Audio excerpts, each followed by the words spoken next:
So yesterday, I showed you a new pond I went to get samples from. Here's that same sample after sitting in the sun 1 week later.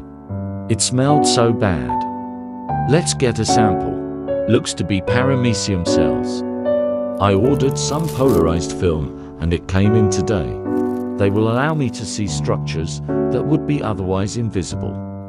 I cut out an oval shape for my light source and taped one to my eyepiece. The one over my light will allow me to manipulate the lighting until I reach cross polarization.